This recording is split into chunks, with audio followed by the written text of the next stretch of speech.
Y debo decir que aquí nadie se puede lavar las manos. No es que ahora le van a transferir a nadie la responsabilidad.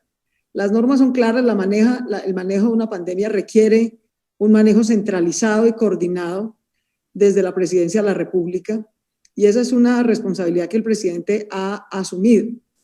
El presidente concentró, como le corresponde, como jefe de Estado y además como jefe de todo el Sistema Nacional de Riesgos, el manejo de la pandemia. Cualquier decisión que se toma en los entes territoriales no puede excederse de las decisiones que tome el presidente. A mí mucha gente me pregunta, por ejemplo, ¿cuándo va a entrar X o Y sector a reactivarse? Esa decisión no la tomamos los alcaldes, esa decisión la tomó el presidente. Bogotá, como ustedes saben, lideró y motivó al país a ingresar a una cuarentena que era necesaria. De no haber entrado en cuarentena, el copamiento de las UCIs no estaría ocurriendo seguramente a julio, como lo estamos previendo ahora, sino que hubiera ocurrido en mayo o antes, en abril o mayo, y lo que tendríamos es, como le pasó a Guayaquil, como le pasó a Sao Paulo, como le pasó a Nueva York, como le pasó a Italia, a España, a los países que no empezaron la cuarentena temprano, cuando se podía controlar la expansión del contagio, pues que terminaron con, en promedio, 20,000 muertos, y además, pues enterrando a gente en los parques de manera masiva, porque colapsaron su sistema de salud muy rápido sin estar preparados.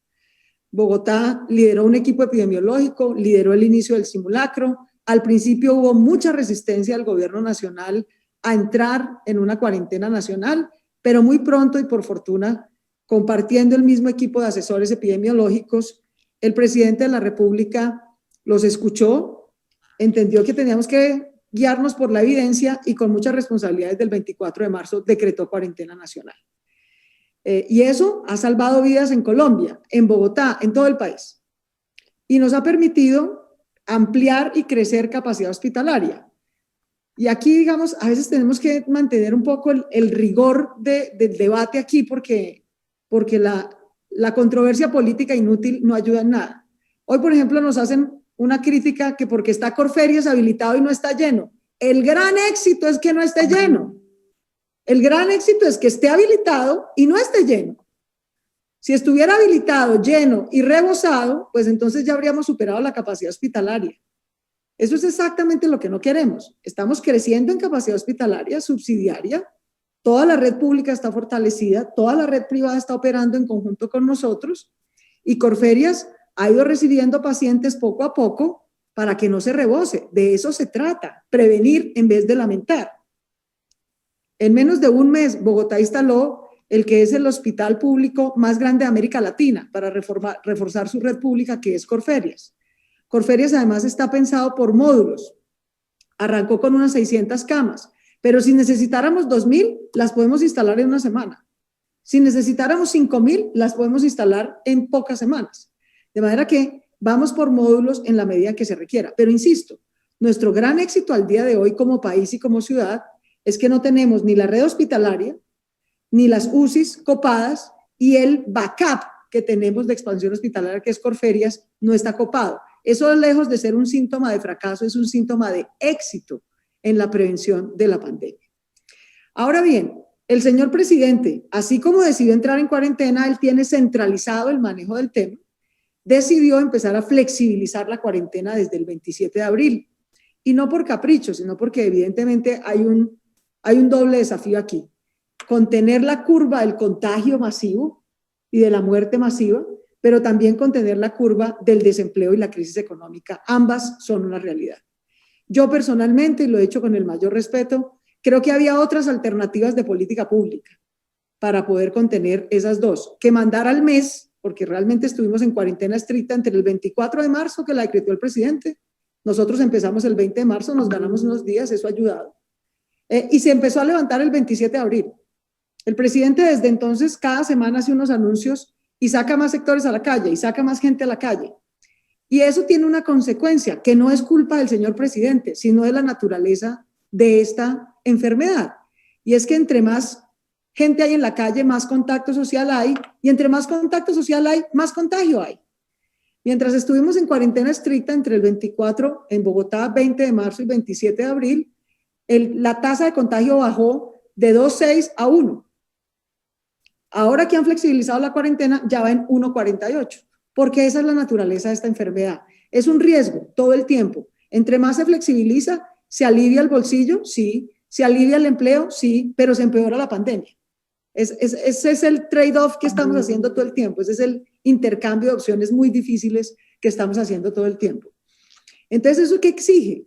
Monitoreo y trabajo conjunto con el gobierno nacional y con los epidemiólogos. Yo debo decirles que yo puedo tener coincidencias o diferencias con el gobierno nacional, pero no paramos un minuto de coordinar. Nunca, nunca, especialmente con el Ministerio de Salud. ¿En qué difiero? En la alternativa de apalamiento económico que se ha dado. El gobierno nacional optó por sacar a la gente muy rápido, desde el 27 de abril, a trabajar. O sea, vayan, vuelvan y trabajen y miren a ver cómo resuelven. Lo que nosotros hubiéramos preferido es que el gobierno nacional cobrara un impuesto al patrimonio, como se hizo cuando la pandemia de esta sociedad se llamaba FARC, se cobró un impuesto al patrimonio que captura recursos de los bancos y de los 1,000 contribuyentes más pudientes para repartirlos a una emergencia. Eso se hizo para combatir a las FARC. Eso se hizo para combatir la inundación que tuvimos. Eso no se hizo para combatir el coronavirus. No entiendo francamente por qué. Justo cuando además necesitamos que la gente pueda estar más en casa. Pero independientemente de las diferencias sobre el camino económico que había para atender que la gente pudiera estar más tiempo cuidándose, lo cierto es que seguimos trabajando juntos. Bogotá ha pagado, junto con el Instituto Nacional de Salud, que nos dio 100,000 pruebas. Bogotá compró 100,000 pruebas más. Pro Bogotá le donó 100,000 pruebas a Bogotá Región y además la OPS nos acaba de dar 100,000 pruebas. Tenemos habilitados 7 laboratorios de un total, 7 que trabajan full time todo el tiempo, 16 que podrían ir trabajando con muchas limitaciones. Somos la ciudad de Colombia que más pruebas hace diarias y por millón de habitantes. Hemos hecho zonas de control epidemiológico, alerta naranja, en 14 zonas de la ciudad. Expandimos Corferias. Somos capaces de atender, ese es otro gran logro. Nos critican que porque toda la gente no está atendida en hospitales. Esa no es una crítica, ese es un gran logro. Nosotros logramos atender a la mayoría de la gente en casa, atenderla bien. La tasa de mortalidad, la gente no se está muriendo porque la estemos atendiendo en su casa. La mayoría de las muertes en Bogotá, desafortunadamente, aunque han sido pocas hasta ahora por coronavirus, pero cada muerte es un dolor, han muerto en hospital, no en casa. En el hospital por dificultades de comorbilidades. De manera que hemos crecido en pruebas, en el centro de atención de emergencias donde hacemos telemedicina y referenciamos los equipos domiciliarios que van diariamente. Tenemos 100 equipos domiciliarios. Tenemos 3,500 personas de la Secretaría de Salud y la Red Pública haciendo vigilancia epidemiológica. Tenemos a la mayoría de los atendientes, a pacientes atendidos y bien atendidos, con muy bajo riesgo de mortalidad en su casa. No le hemos negado a nadie que necesite hospital por nada, ni por coronavirus, ni por otra cosa, atención, se está atendiendo todo. Y logramos pasar. Bogotá tenía, cuando empezamos toda esta situación, tenía reportados en el sistema de salud 967 UCIs. Cuando fuimos a hacer la auditoría, realmente habían solo 935. Y al día de hoy tenemos 1,250. Luego hemos crecido casi un 25% en UCIs, reconvirtiendo salas de unidad intermedio en cuidado intensivo, etcétera. La responsabilidad, y así nos lo informó el propio presidente de la República mediante carta escrita, de comprar los ventiladores. Nosotros tenemos listas 600 camas ya para que sean UCIs, ya. ¿Qué hace falta? Que lleguen los ventiladores que nos ofreció el gobierno nacional. ¿Por qué no han llegado? No por falta de diligencia ni de compromiso del señor ministro de Salud, sino porque eso es un mercado muy competido, muy difícil. El gobierno de salud, el Ministerio de Salud, desde hace más de 3 meses, puso una orden de compra por 2,700 ventiladores, de los cuales han llegado 0. Y mientras no lleguen, pues no hay cómo instalar esas unidades de cuidado intensivo, que están listas. La cama está lista, los demás equipos están listos, el personal médico lo tenemos listos, pero faltan los ventiladores. ¿De quién son responsabilidad los ventiladores? Del gobierno nacional. Entre otras cosas, una decisión inteligente. Si todos salíamos a competir por compra de UCIs, íbamos a congestionar el mercado. Lo que hicimos todos y lo que nos pidió el gobierno nacional fue que acompañáramos su compra conjunta y que ellos distribuyan a los entes territoriales. Nos mantenemos en el compromiso, pero lo cierto es que al día de hoy han llegado 0 ventiladores, 0. Y por lo tanto no podemos crecer en UCIs. Esa fue una de las cosas que yo le manifesté mediante comunicación escrita al señor presidente cuando decidió empezar a abrir entre el 27 de abril. La comunicación escrita que yo le envié al presidente cuando se decidió entre el 27 de abril y el 11 de mayo reabrir al tiempo manufactura y construcción, le manifestaba yo al señor presidente que era mucha gente que nos permitiera hacerlo secuencial, nos autorizó a hacerlo secuencial. Y le dije, señor presidente, es un gran riesgo porque sacan la gente a la calle y no ha llegado ni una UCI. Me contestó diciéndome, tranquila alcaldesa, que nosotros mantenemos el compromiso de que van a llegar las 1000 UCIs. Y yo no dudo de su compromiso, pero lo cierto es que, les quiero mostrar la carta última que nos enviaron, lo cierto es que las 1000 UCIs pues no han llegado. Por el contrario, el día de hoy hemos recibido comunicación del Ministerio de Salud que nos dice que de los 1000 UCIs, de los 1000 ventiladores, perdón, insisto, nosotros tenemos listo todo, la cama, el personal, los demás aparatos, todo, pero sin ventiladores no hay UCI. El señor ministro de Salud me ha informado el día de hoy que en junio, en algún día del mes de junio, nos entregará 130 ventiladores. En algún día del mes de julio nos entregará 250 y en algún día del mes de agosto nos entregará 45. Es decir, que de los 1000 ventiladores que nos ofreció el gobierno nacional, solo van a llegar 425 en los próximos 3 meses. Entonces, si esa es la capacidad real que vamos a tener, a esa capacidad de UCIs nos tenemos que ajustar, porque de lo contrario, mis queridos senadores, nos podría pasar lo que hemos logrado evitar hasta ahora, que colapse el sistema de salud, que tengamos muerte masiva, que terminemos enterrando gente en fosas comunes como le ha tocado a Nueva York. ¿Ustedes creen que es que Nueva York no tiene UCIs? ¿No puede comprarlos? A diferencia de nosotros que producimos banano y flores, ellos sí producen UCIs y no han podido crecer y les ha tocado enterrar gente en parques. Entonces aquí nos toca no con el deseo, sino con la evidencia. Insisto, aquí caminamos todo el tiempo juntos, coincidamos o no en las decisiones que hay que tomar. Con el señor ministro de Salud hemos conversado esta semana, yo me reuní con él, con su equipo epidemiológico, acordamos en una comunicación que yo ya hice pública y que el señor ministro le entregó al gobierno nacional, que Bogotá se mantendrá en las condiciones actuales de aislamiento parcial, por lo menos hasta el 15. Alcaldesa, un minuto más, por favor. Y que haremos un testeo masivo coordinado con el Instituto Nacional de Salud, con la Gobernación de Cundinamarca y tomaremos otras medidas. Habría que hacerse una pregunta. ¿Para qué eran las cuarentenas? La respuesta que se da en cualquier parte del mundo es que una cuarentena solo demora el contagio de la gente, pero le permite a los estados prepararse para un mayor número de enfermos graves. Y esa preparación implica, por la experiencia mundial, 3 cosas, básicamente.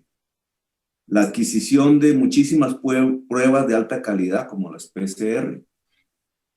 La contratación de toda la fuerza de salud disponible, no su despido, sino la contratación de toda la disponible en la sociedad. Y una infraestructura específica para esa enfermedad que se ha venido denominando unidades de cuidados intensivos, pero que en el fondo son las unidades de respiración mecánica que reemplazan al pulmón, que es lo que más afecta al virus. Para eso es decir, una cuarentena es para tener más respiradores mecánicos, para tener más fuerza de salud y mejor pagada y para tener pruebas para hacerle a la población. ¿Eso se hizo en Colombia? La respuesta es no. Hasta anoche el ministro de Salud anunció 90 respiradores más que le habían llegado. 90 para todo el país. Los destina obviamente a donde más se necesitan. Tumaco, Leticia y Cartagena. Se contrató la fuerza de salud.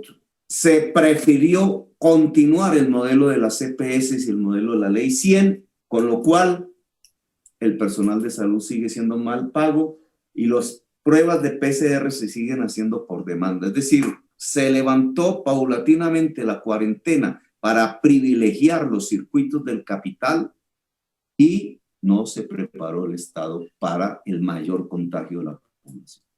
Eso no se hizo ni a escala nacional ni a escala local. Los respiradores, por ejemplo, tenían que ser comprados desde que sabíamos que había una pandemia, mes de enero. El gobierno nacional comenzó las compras el 1 de abril, contrató a unos intermediarios y las ciudades, los territorios no hicieron ni una sola compra. Por poner solo un caso ejemplar, digamos, 1.000 respiradores valen 40.000 millones de pesos. La nación no tenía eso. Muchas ciudades con capacidad financiera no tenían 40.000 millones de pesos para comprar 1.000 respiradores. Hoy lo cierto es que han llegado 90 a escala nacional. El desastre, la cuarentena se perdió en cierta forma como un esfuerzo de preparación para la nación. Ahora, de aquí hacia adelante vendrá otra cuarentena estricta, porque los niveles de contagio van a aumentar y nos va a obligar a confinar a la población otra vez. ¿Qué hacemos? Si no se compran respiradores, si no se contrata el personal de salud, si no se organiza el personal de salud en forma territorial para dejar de hacer pruebas por demanda y empezar a hacer un tamizaje generalizado de la población que nos permita contener con eficacia los virus allí donde se desarrollan con más fuerza en todo el país. ¿Qué hacer con los municipios y las ciudades bajo las nuevas perspectivas post-pandemia? ¿Seguir como antes? Es mi pregunta. ¿Acaso los niveles de pobreza de la sociedad colombiana no se van a disparar? Fíjense ustedes que el DANE ni siquiera ha sacado las cifras de pobreza multidimensional y monetaria del año pasado para tener por lo menos un referente. Pues lo que todos dicen es que esas cifras se van a disparar. Los presupuestos municipales y distritales y territoriales y nacionales tendrían que tener una reconversión de sus formas tradicionales de uso como una especie de política anticíclica para tratar de disminuir al máximo el aumento de esa pobreza. Eso se está trazando en los planes de desarrollo, por ejemplo. Estamos, por ejemplo, en los planes de desarrollo privilegiando dentro de ese nuevo universo de pobreza que va a haber en el país, cuidar lo indispensable, la niñez. ¿Podemos asegurar que se va a cuidar la niñez integralmente en los tiempos de la pospandemia? No, porque estamos pensando en seguir con las mismas obras que se tenían antes. Algunos alcaldes ya hasta aquí en esta sesión lo dijeron, como si nada hubiera pasado. Me pregunto si la pospandemia no debería reconvertir los recursos municipales, distritales y nacionales hacia el fortalecimiento de la red pública hospitalaria.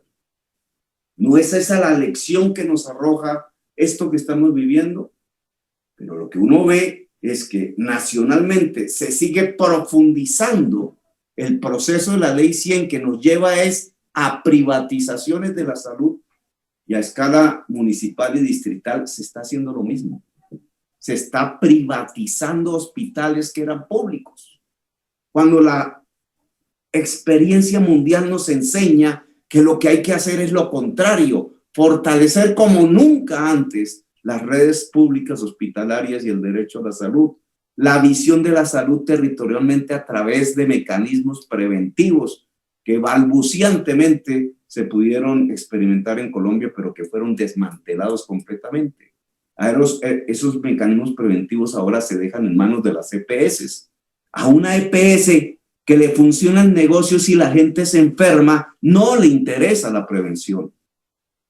Y peor aún, la política de infraestructura pensada como un reactivador económico.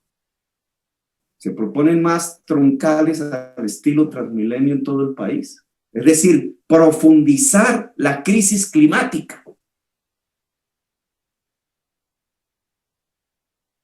Senador, un minuto más para que pueda concluir. Adelante.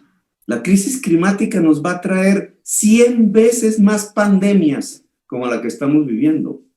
Luego, la infraestructura, me pregunto yo, que el Estado debería estar subvencionando hoy, ¿no debería ser anticrisis climática, antipandemias? Por ejemplo, intensivas en fuerza de trabajo, la atención de la primera infancia, que implicaría decenas de miles de trabajadoras al cuidado de la niñez en todas partes del país. O, por ejemplo, la extensión de la fibra óptica al hogar para que los niños encerrados en sus casas puedan estudiar. O, por ejemplo, la instalación de paneles solares en los techos de las casas para que la energía pueda ser limpia. O, por ejemplo, la reconversión de las actuales troncales al estilo de Transmilenio en transporte eléctrico para que el aire por lo menos se pueda ser limpio y no enferme. Estamos haciendo eso a través de los planes de desarrollo de los municipios, departamentos y distritos. ¿El gobierno nacional ha lanzado alguna directiva para ese estilo de reactivación post-pandemia? No. Vamos hacia otra cuarentena, presidente. Y esta vez tampoco tenemos... 30 segundos más, senador, para que pueda responder. Sonido al senador Petro. Vamos hacia otra cuarentena, presidente. Y tampoco tenemos ni respiradores, ni se contrató toda la fuerza de salud disponible en el país, ni hemos construido la fortaleza hospitalaria suficiente para una población que se va a contagiar más. Un senador acaba de decir que es lo mismo, que es al liberalismo al que se le puede adjudicar la ley 100. Obviamente con Álvaro Uribe, que era liberal en ese momento, pero confunde dos conceptos: liberalismo y neoliberalismo. La ley 100 es neoliberal y se puede expresar en algo que vivió la historia de Colombia, el San Juan de Dios. El Hospital San Juan de Dios fue creado en la conquista y resistió la conquista, resistió la colonia, resistió la república, resistió los gobiernos liberales y conservadores del siglo XIX y XX y la violencia. Y a partir del 93, con la ley 100, en el 98 se cerró. Esa es la consecuencia del neoliberalismo. Se cerró en el 98 el primer hospital de América. Acaban de firmar un contrato en febrero en Bogotá que ilegalmente lo va a demoler completamente.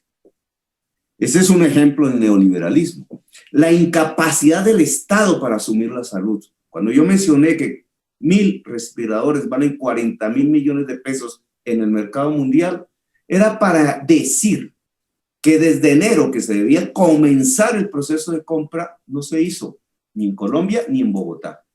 En Colombia apenas el 1 de abril, 4 meses después de comenzar la pandemia, porque se delegó en las EPS el tenerlos. Coloquemos un ejemplo concreto: Corferias, que está hoy en la prensa nacional. ¿Por qué está desocupada Corferias? Pues no es porque sea una buena noticia y los hospitales de Bogotá no hayan colapsado. No, la red suroccidental ya se completó en sus UCIs por el COVID. No se llena porque los hospitales públicos y privados, si dejan ir sus enfermos no COVID a Corferias, pierden la facturación con las EPS. Es decir, que se está arriesgando la salud de los enfermos no COVID en hospitales que tienen enfermos COVID, porque el hospital se quiebra por virtud de la ley 100 si deja que sus enfermos vayan hasta Corferias. Esos son los efectos de esa ley sobre el sistema de salud que la emergencia no mitigó. En Corferias se metieron 230.000 millones de pesos de inversión y el hospital está desocupado. Efectos de la ley 100. En esto habría que impedir que se presencie una especie de efecto sustitución. Si el gobierno nacional invierte, entonces no invierte el local. O al revés, si el gobierno local invierte, entonces no invierte el nacional. En mi opinión, este tratamiento de la pandemia tiene que hacerse entre ambas instancias. No se sustituye una a la otra. La renta básica, por ejemplo, que debería ser una propuesta nacional, que acaba de negar el ministro Carrasquilla, tiene un concepto central, la universalidad. No es para focalizarla, es universal, así sea a nivel de estratos. En Bogotá se está intentando hacer un esfuerzo de renta mínima, pero focalizada. Eso es cambiar el nombre de una política social ya existente para tratar de ponerla en términos vanguardistas, pero perdiendo su alma. La renta básica tiene que ser universal, es decir, para todas y todos, así sea por estratos, por niveles. ¿Cómo sería de importante que el gobierno nacional, del gobierno de Duque, accediera, por ejemplo, en lugar de subsidiar a los bancos, subsidiar a la población colombiana a través de la renta básica? Esa sería la principal medida social para por lo menos aguantar la pandemia, dado que no hubo un fortalecimiento hospitalario. Aclarar varias cosas. Obviamente yo soy alcaldesa y el gobierno nacional y la ley 100 pues rigen para todo el país. Yo no puedo eximir a Bogotá de que rija la ley 100. Pero debo decir que hemos podido avanzar en ciertas cosas que son importantes. Mediante decreto, y lo vamos a volver a reiterar este fin de semana con el señor ministro de Salud, la Secretaría de Salud de Bogotá tendrá la rectoría de todas las UCIs de Bogotá, no solo de las UCIs públicas, sino de las UCIs también privadas, para que en caso de que, como ya está ocurriendo en efecto, la red pública suroccidental en Kennedy y otras localidades se ocupe, podamos asignar pacientes a cualquier UCI de la red pública o privada del norte o de cualquier lugar de la ciudad y poder usar toda la red. Eso se va a poder hacer y no pierden plata, sino que la ADRES del gobierno nacional le hará giro directo por compensación a la EPS que ponga a disposición la UCI, como si fuera un paciente que sea un afiliado de la red, porque evidentemente tenemos que superar, en eso los senadores tienen razón, la lógica de que las UCIs o los hospitales son de la IPS o de la EPS privada, no, son de la ciudad, y en medio de una pandemia son al servicio público de todo el mundo. De manera que nosotros en Bogotá ya tenemos la rectoría de todas las pruebas, ya tenemos la rectoría de los equipos de atención domiciliaria y tendremos también la rectoría de las UCIs. No es cierto que al mandar a un paciente a Corferias se le pague o no se le pague, o se le reconozca o no se le reconozca una EPS y por eso no vayan. Eso no es cierto. Vayan de donde sea, la red pública o privada, una EPS pública o EPS privada, se paga el mismo valor que está estipulado en el plan de prestación de servicios por atender la recuperación de un paciente en Corferias. Lo que pasa es que Corferias es un backup. Mientras no esté copada la red hospitalaria, como tendría que estar si estuviéramos desbordados, pues tendríamos que pasar gente allá. No hemos tenido 300 pacientes, hemos tenido 20, 30 pacientes, dependiendo de las necesidades de la red pública o privada. Insisto, pues la ley 100 es la ley 100, yo no la puedo cambiar, me encantaría cambiarla en muchos aspectos, reconozco algunas de sus bondades de ampliación de cobertura, pero pues aquí nos tenemos que ceñir, pero tengamos claro que la rectoría de las UCIs, la rectoría de los equipos de atención domiciliaria, de toda la prevención que es necesaria hacer, se está haciendo unificada y bajo rectoría de la Secretaría de Salud en Bogotá, porque así lo hemos pedido. Estas mismas normas, y también para decirle al senador Guevara, que preguntó cómo el plan de desarrollo también va a ayudar a la reactivación. Estas normas que yo estoy diciendo que nos dieron por emergencia, las está dejando aprobadas para los 4 años el plan de desarrollo de Bogotá. Vamos a tener la rectoría de todo el sistema de salud pública primaria, de todo el sistema de salud pública preventiva, y las EPS tendrán que contratar servicios en nuestras subredes, en el sur, occidente y en el nororiente, si no tienen IPS allí, tendrán que contratar con nuestra red. Esas disposiciones las estamos dejando en el plan de desarrollo de Bogotá, por primera vez en la historia. Eso no se había hecho nunca, mucho se habla del fortalecimiento de la red pública, pero nadie lo había hecho antes, lo vamos a hacer por vez primera. Segundo, cómo reactivar también no solamente la salud, si algo le va a quedar a Bogotá, así lo contempla nuestro plan de desarrollo, es lo menos, y en eso tienen razón los senadores, es un sistema de salud pública fortalecida, sobre todo en el oriente, en el occidente y sur de la ciudad. Nuestro plan de desarrollo contempla duplicar la capacidad de servicios hospitalarios complejos en el Tunal, vamos a hacer la torre del Mason, vamos a hacer la torre de Kennedy, vamos a terminar el hospital de Usme, vamos a terminar el hospital San Juan de Dios, que no es cierto que se estén privatizando, es falso. La obra es pública, El servicio es público. El único que quedó en un esquema privado, porque así lo dejó la administración anterior y ya no lo podemos echar para atrás, es la APP de Bosa. De resto es falso que se esté privatizando el sistema de salud pública de Bogotá. Al contrario, se está robusteciendo su manejo de construcción administrativa. Alcaldesa, un minuto más, por favor, para que pueda. Gracias, presidente. Y un último tema. El plan de desarrollo de Bogotá son 109 billones de pesos de inversión.